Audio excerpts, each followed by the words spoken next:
Bonjour les balances, je suis ravie de vous retrouver pour votre horoscope du mois de septembre 2026. On va aller sonder ensemble les énergies qui vont vous accompagner pour ce 9e mois de l'année. On y est, on attaque les 4 derniers mois 2026. Les années passent vite, mais j'ai la sensation que plus ça va, plus ça défile. Alors là, on en a beaucoup. Et on va voir un petit peu l'énergie qui va vous accompagner pour ce mois de septembre. J'espère que vous avez passé un bel été. J'espère que vous avez pu vous reposer. J'espère que ces énergies feu, ces énergies yang ont été, j'allais dire, purificatrices et en même temps pas trop compliquées à vivre. Alors, pour les balances, qu'est-ce qu'on a? Je vais juste baisser les manteaux un peu après. Hop, je vais le faire maintenant. Tac. Alors, pour le balance, donc déjà on a un 3 de bâton, ok.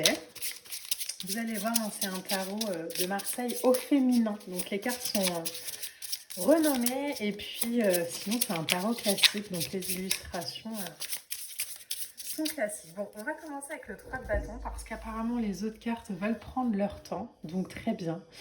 Déjà, il y a quelque chose dans l'énergie qui accompagne votre guidance. Il y a une espèce de vibration d'avancée malgré le...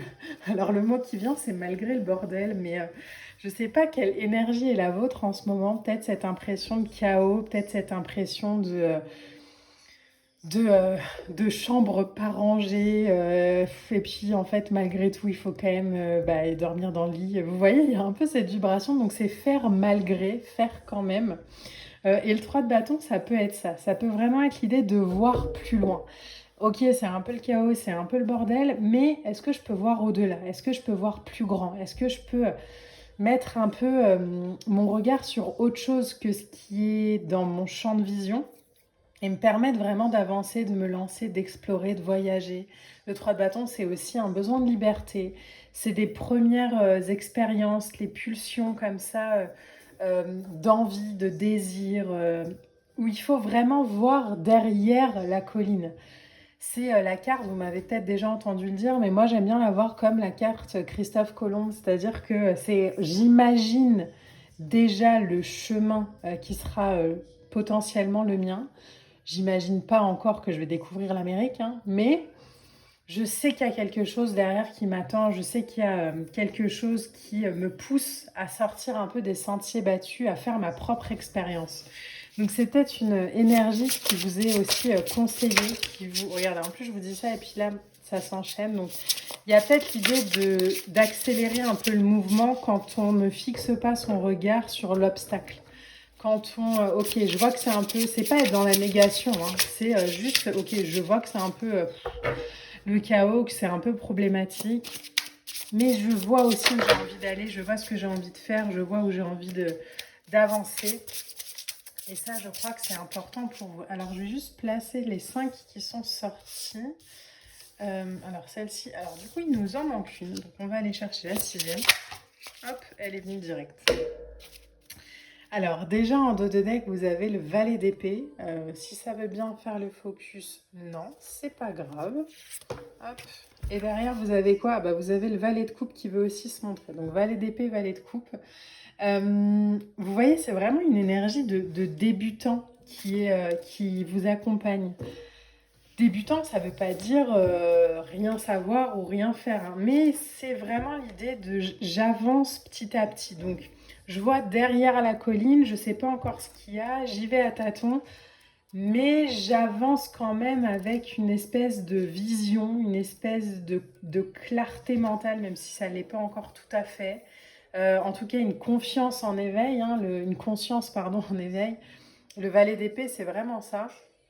C'est cette conscience en train de s'éveiller. Donc on est en quête de compréhension, de vérité, on est dans une phase où on est curieux, où on est vif, où on a envie, où on observe aussi avant d'agir. Donc il y a l'envie, le désir, le bâton, c'est aussi ça, hein, c'est de la motivation, mais on y va tranquille. Le valet de coupe que vous aviez aussi en dos de deck qui s'est montré là tout à l'heure, c'est cette idée aussi d'éveil émotionnel, hein, de fraîcheur des sentiments. Donc, on est et sur une fraîcheur en termes d'intellect et une fraîcheur en termes d'émotion. Donc, vraiment, il y a quelque chose comme ça où on explore peut-être un nouveau territoire, alors que ce soit une nouvelle manière de faire, une nouvelle relation, une expérience professionnelle ou autre, hein, d'ailleurs, une situation, une croyance, une réaction qu'on avait avant et du coup qui change. Il y a une nouvelle exploration d'une nouvelle manière de faire, de quelque chose qui a envie de naître autrement. 3 de bâton. Alors on va aller voir un peu les lames qui vont être les vôtres. Donc là on a un 9 d'épée, ok. Voir les cartes à travers l'écran, je vous avoue que c'est jamais hyper évident. On a un 4 de coupe. Ok. On a une reine de denier. On a le pendu. Et on a la justice. Waouh. Ok.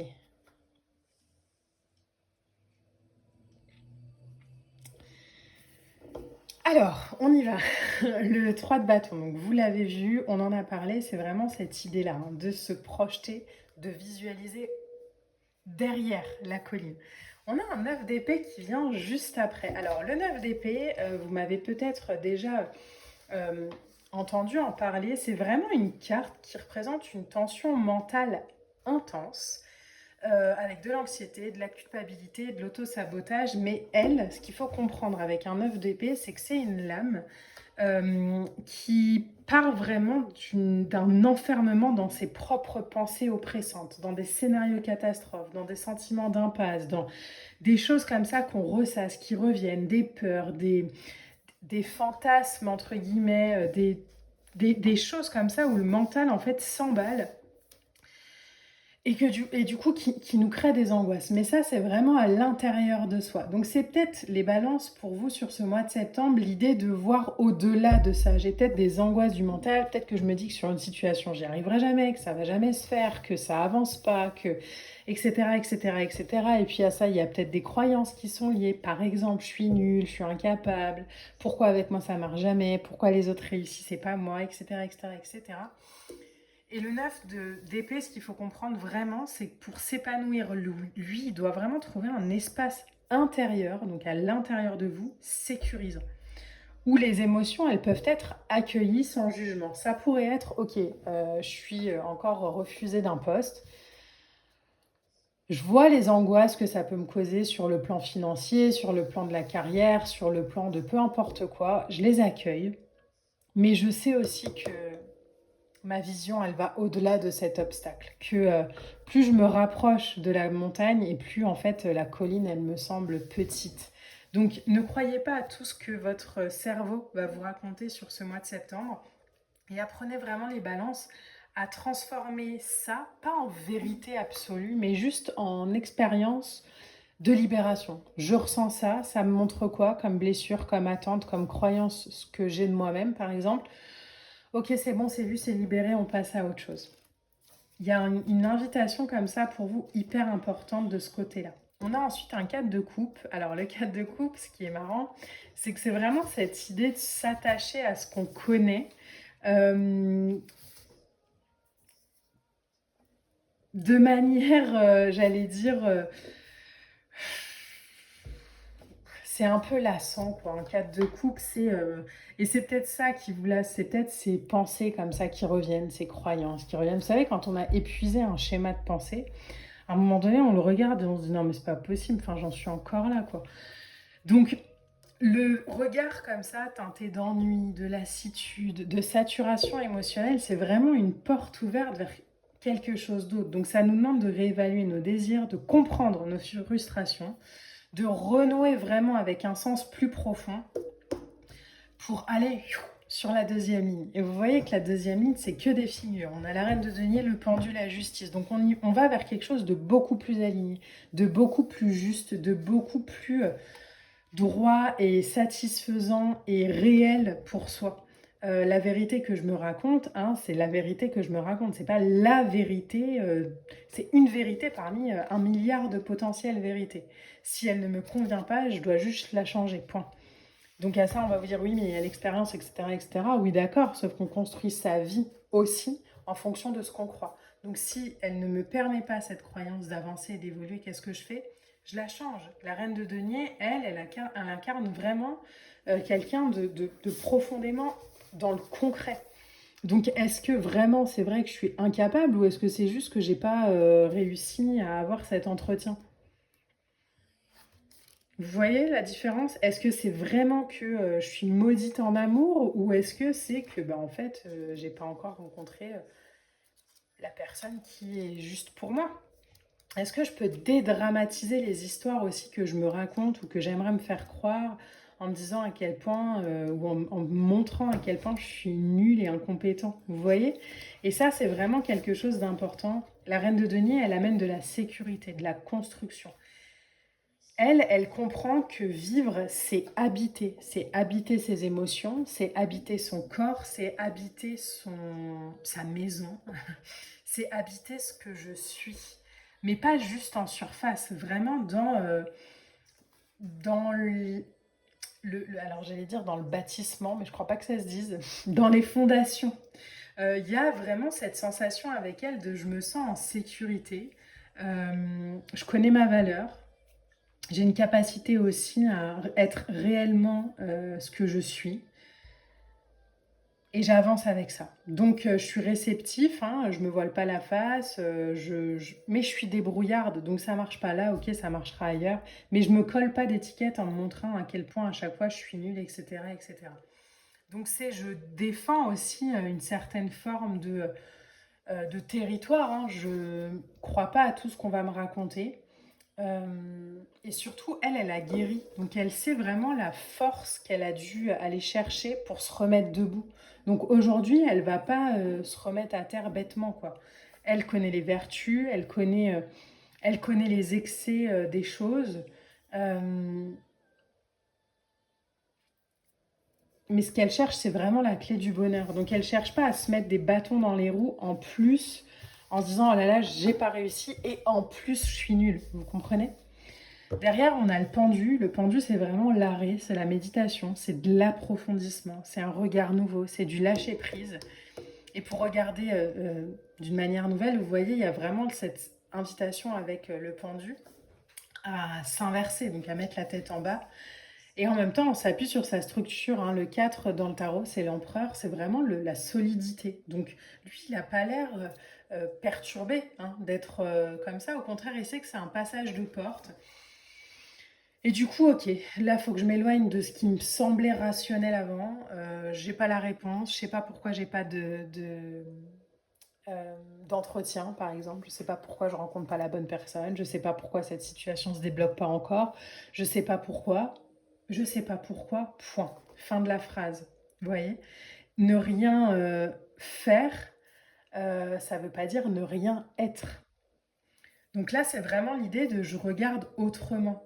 J'ai la sensation peut-être que rien ne se fait, que rien ne se passe, mais ça ne veut pas dire que je suis rien. Ça veut juste dire que là, on est dans une phase où, ok, il y a besoin que ça s'installe. Donc on ne peut pas s'enfuir, hein, vous le voyez, on est comme ça. Bon, ok, bah, j'accepte juste la temporalité des choses, même si moi j'aimerais que ce soit différent. Bon bah ok, on y va comme ça. Et il y a une forme de paix, hein, là-dedans. C'est pas je subis, hein. C'est vraiment ok. Et en dernière lame, vous avez la justice. Alors la justice, hein, c'est de l'équilibre, c'est de la décision, c'est de la conscience. Elle voit vraiment les choses telles qu'elles sont. Donc encore une fois, vous voyez, c'est vraiment cette sensation pour vous au mois de septembre de j'ai une vision en fait avec une grande acuité, quoi. Je vois les choses en plusieurs dimensions. Je vois le fait que si ça bloque, ben, ma première pensée, c'est de l'auto-sabotage pour me montrer à quel point je suis nulle.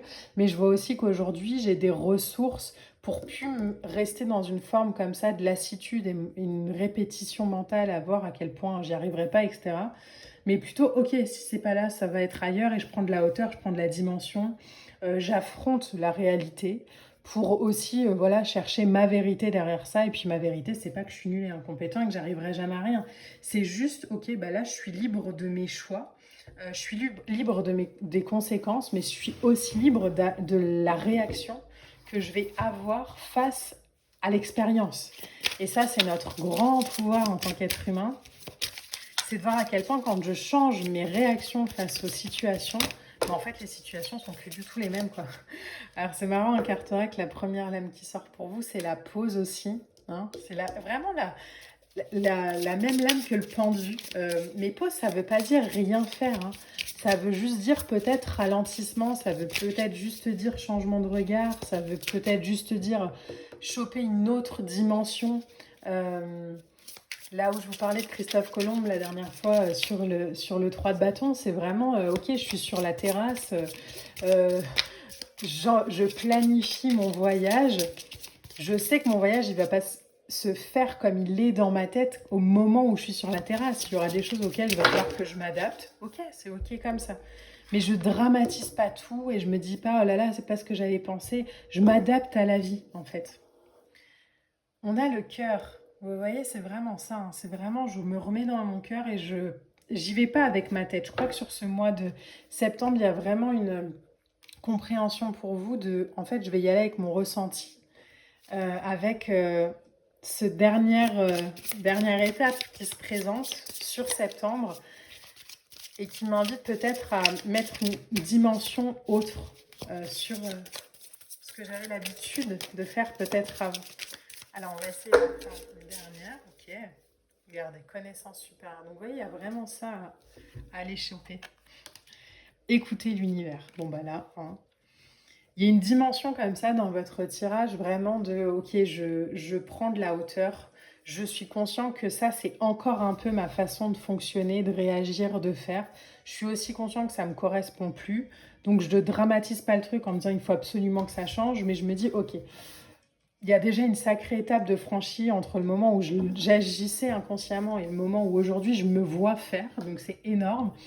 Maintenant, j'ai juste à rendre ça davantage naturel. Et le naturel, hein, ça vient aussi par l'idée d'écouter la guidance, par l'idée de respecter le timing, les cycles, les temps, même si moi je voudrais que ce soit totalement différent.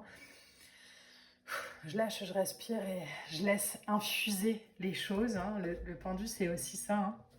C'est l'idée de laisser infuser comme un sachet de thé dans de l'eau.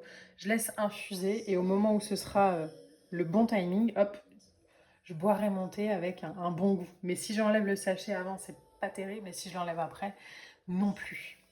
Voilà les balances. J'espère vraiment que ce tirage pourra vous accompagner au mieux pour cette rentrée 2026. On pense comme d'hab à liker, à partager et à commenter. J'attends vos retours avec impatience. Je vous embrasse et je vous dis à bientôt. Bye.